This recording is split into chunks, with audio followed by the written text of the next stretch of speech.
Hey guys, Blake here, and today I'm taking a look at Stop the Train, a fast-playing social deduction style game for 4 to 6 players. And if you stick around, I'm going to tell you why I think Stop the Train might be one of your new favorite social deduction games, or why I think it's a train that's just way off track.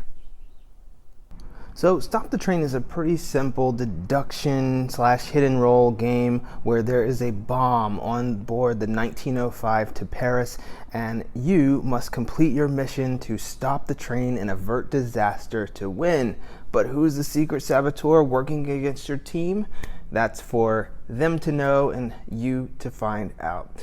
So the game takes place around about 30 minutes, and the way it starts is each player gets a hit and roll. So you'll take out the saboteur card and you will randomize a certain number of other characters on board this train, give them all a shuffle, and deal those cards to the players. The sort of random passengers all have their own separate mission that they have to accomplish along with stopping the train in order to win, and the saboteur is looking to crash the train into Paris. So each player is going to get 3 intervention cards. They're going to discard 1 and keep 2. Intervention cards are cards that have different effects that will help you accomplish your objective or kind of take that elements at different points in the game. And you each will get 3 signal box vote cards. And the signal box vote cards basically only come into effect really at one point in the game, but it's going to help you choose which direction the train goes in. The way gameplay works is that on a player's turn, they are going to draw 3 effect cards, and effect cards basically are the actions you're going to take in the game, and they will either cause the train to speed up, cause the train to speed down, or keep the train speed at the same pace. There are a few cards that allow you to do things like look at a player's roll card, but in general you're either going to be speeding up the train or slowing down the train. Well, why would you want to do either? So the train starts at 120 kilometers or 4 spaces on the board. If the train reaches Paris before the effect deck has been exhausted, the train collides in Paris and everyone on board dies, and the saboteur would win. But if all the effect cards have been exhausted before the train can reach Paris, potentially the non-saboteur characters, depending on their objectives, may have won. So on a player's turn, they're going to draw 3 effect cards. And again, these effect cards allow a player to speed up the train, make it move more spaces at the end of each turn, slow down the train, or keep the speed the same. And so that current player is going to take 1 card and discard it and give the other 2 secretly to the player to their left. The player to their left is then going to choose the card that is played. So if you've played Secret Hitler, it's similar to that, in that one player takes 3 of something, discards 1, passes 2 to a player, and then that player would play the card. So for instance, if you played a card that maintained the speed, the train would move 4 spaces along the track. So 1, 2, 3, 4. And then play continues to the left.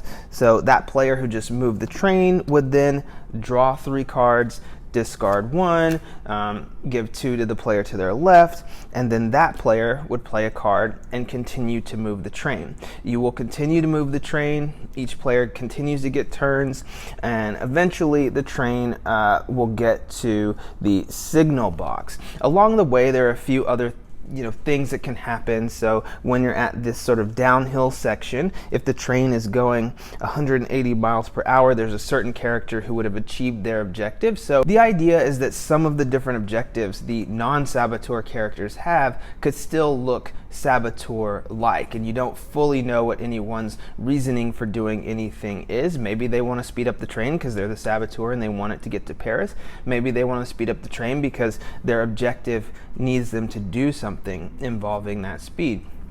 Once the train gets to the signal box, each player will take their 3 signal box cards and they will play 1 face down, and everybody will flip and reveal at the same time. And the majority will decide which route the train takes, the scenic route, the fast track, or the viaduct. Obviously, the fast track has the less amount of train tracks, so that again looks saboteur-like. If you want to take the fast track, certain characters, their objective requires them to take the scenic route.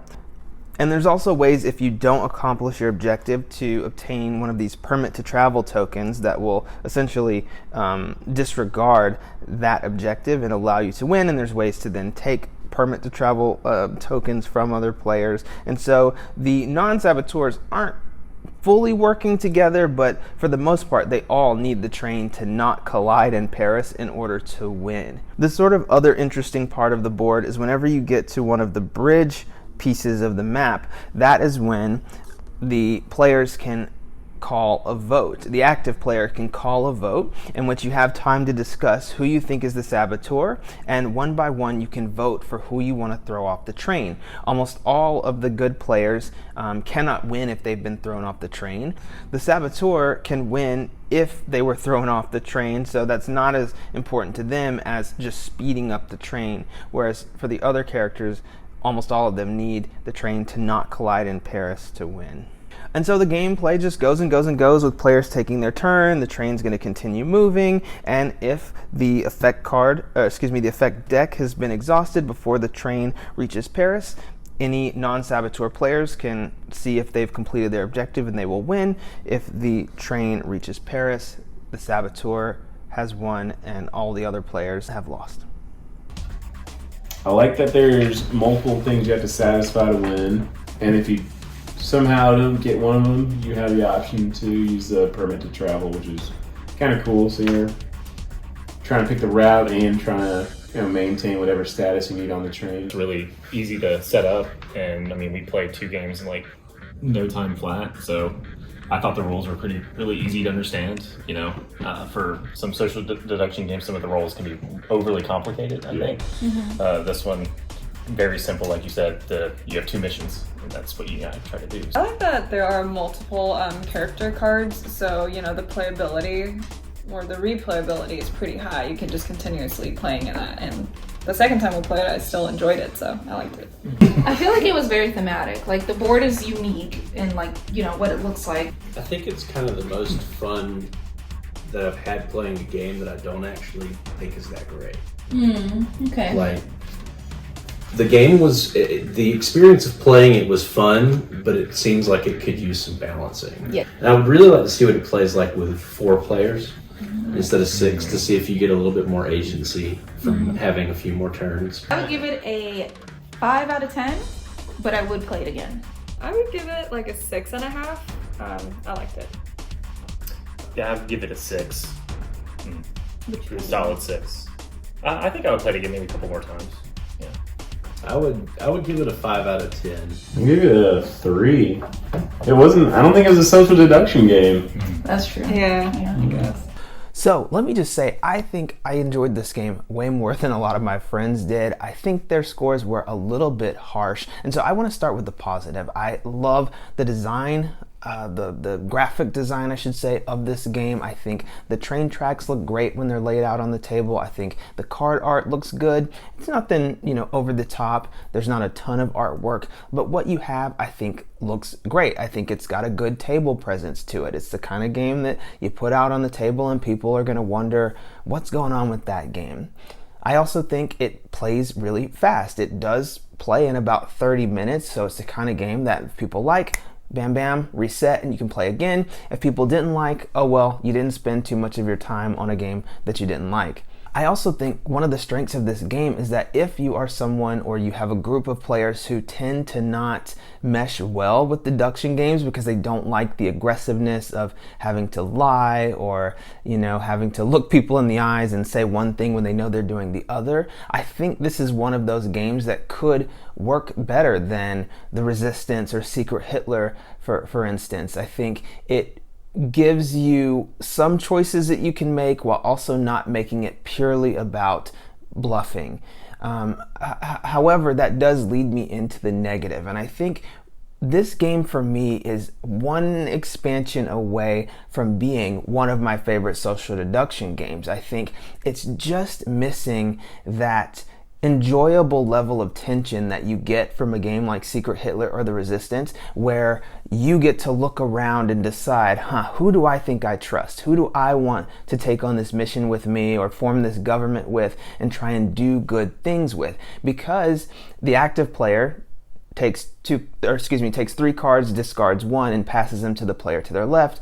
That player plays a card, then they draw 3, discard 1, pass to the left.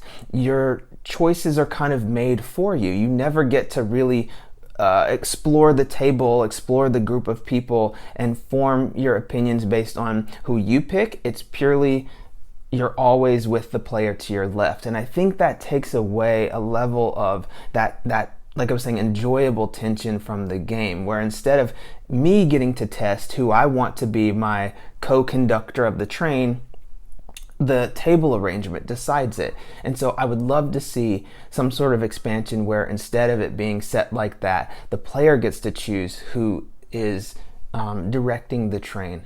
I also think there just wasn't a lot of tension in the different cards that you're playing. It felt like, oh, okay, we're speeding up. Oh, okay, we're slowing down. It didn't feel like we had a real sense of how good we were doing or how bad we were doing. And I think that was actually great for the saboteur because they didn't have a lot of pressure on them to actively sabotage things. As non-saboteur characters, you're kind of left feeling like you're on a runaway train that you have no control over, and whatever happens, happens. It was lacking those decisions or those junctures in the game where people really make power plays or really make moves. That kind of, the train just kind of seemed like it was a runaway train on its own, regardless of what the players were doing. I also think the opportunity to vote people off the train happens only, once or maybe twice during the game, depending on the speed of your train. And so even if you suspect somebody early on in the game, there's not a lot you can do until you get to that one section of tracks. All in all, I do think there's a solid game here. I think if you're someone who's looking for a family style deduction game, or a less dramatic, less pressure filled deduction game, I think Stop the Train is a game you should look into. I think also if you're looking for a more entry-level deduction game that the whole family can play, I think you should look into Stop the Train. However, I think if you have a more advanced group who can handle that just straight up lying to each other's faces kind of gameplay, I don't know if Stop the Train, as it stands, is going to have all the elements that they would want to really pump them up about playing a social deduction game.